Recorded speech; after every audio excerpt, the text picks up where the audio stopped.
Hello everyone, आज बात करने वाले हैं बिहार डीएलएड एंट्रेंस एग्जाम 2025 के बारे में। दोस्तों, इस बार अगर आप सभी डीएलएड एंट्रेंस एग्जाम में बैठने जा रहे हैं और आप सभी का एक सपना है कि इस बार गवर्नमेंट कॉलेज को लेकर ही रहेंगे, तो मैं आप सभी को कुछ स्ट्रैटेजी बताने वाला हूं। उसे अगर आप फॉलो करते हैं तो 100% गवर्नमेंट कॉलेज में आपका एडमिशन मिल जाएगा। इससे पहले मैं अपने बारे में बताऊं थोड़ी सी बातें। तो मैंने 2024 में डीएलएड एंट्रेंस एग्जाम दिया था और इसे आसानी से क्रैक कर लिया था।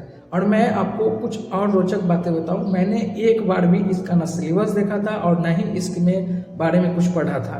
डायरेक्ट मैंने एग्जाम में बैठा और इसे क्रैक कर लिया था। इसका रीज़न ये है कि मैं एक ग्रेजुएट हूँ और मुझे ये सभी चीज़ें पहले से पता है और मैं बीपीएससी की तैयारी कर रहा हूँ, तो मुझे बहुत सारी चीज़ें पहले से पता थी, इसलिए मैं आसानी से क्रैक कर लिया था। लेकिन मैं आज आप सभी को कुछ स्ट्रैटेजी बताऊंगा, उसे अगर आप फॉलो करते हैं तो 100% जो है गवर्नमेंट कॉलेज में आपका एडमिशन मिल जाएगा। ठीक है, तो आप सिर्फ 5 मिनट मुझे दें, 5 मिनट और पेन और पेपर लेकर बैठे, आपका मैं अच्छे चीज़ों को एनालिसिस बताने वाला हूँ। ठीक है, 1 मिनट।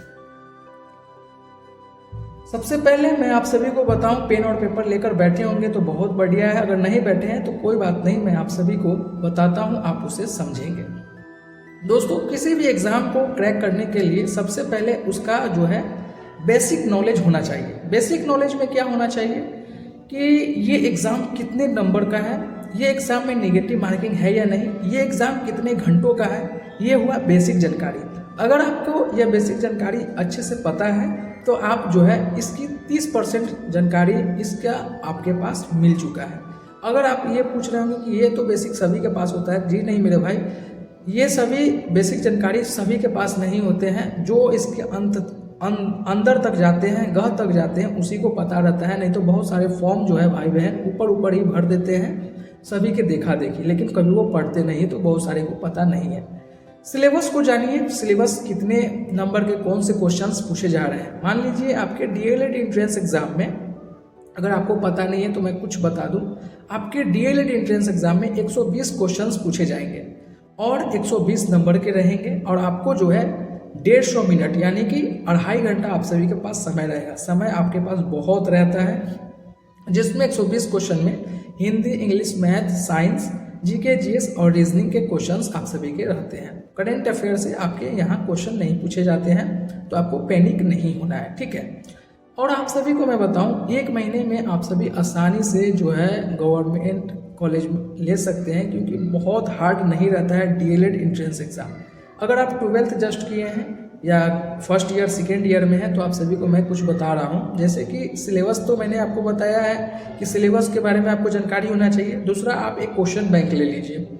क्वेश्चन बैंक ले लीजिए। क्वेश्चन बैंक इसलिए मैं बोल रहा हूँ, क्वेश्चन बैंक से आपको पता चलेगा कि कौन से सिलेबस, मतलब कौन से, मान लीजिए एक चैप्टर हिंदी के आपने पढ़ा हिंदी में, तो हिंदी में कौन से चैप्टर से सबसे ज़्यादा क्वेश्चन पूछे जा रहे हैं। कहीं समाज से तो नहीं पूछा जा रहा है, कहीं बीच से संधि विच्छेद से तो नहीं पूछा जा रहा है, रस से तो नहीं पूछा जा रहा है, अलंकार से तो नहीं पूछा जा रहा है। इस प्रकार से आप पता करेंगे तो आप सभी को अनुभव लगेगा कि पीवाईक्यू में ऐसे ऐसे क्वेश्चन अलंकार से पूछे जा रहे हैं, संधि विच्छेद से पूछे जा रहे हैं। तो इस पर आपको फोकस करना है और बहुत ही ईजिली जो है आप इसमें नंबर ला सकते हैं। ठीक है, उसके बाद मैं आप सभी को दूसरा, हिंदी की बात हो गई, इंग्लिश में नरेशन देख लीजिए, डायरेक्ट इनडायरेक्ट स्पीच देख लीजिए, आपको ट्रांसलेशन देख लीजिए। मैं आपको बताऊं, एक प्रॉपर डेडिकेटेड वीडियो लाऊंगा सिलेबस पे कि कैसे आप सभी 70 नंबर तक पहुंच सकते हैं। मैं अभी स्ट्रैटेजी बता रहा हूं पढ़ना कैसे है। ठीक है ना, तो मैंने बताया कि आपको पीवाईक्यू देखना है और पीवाईक्यू को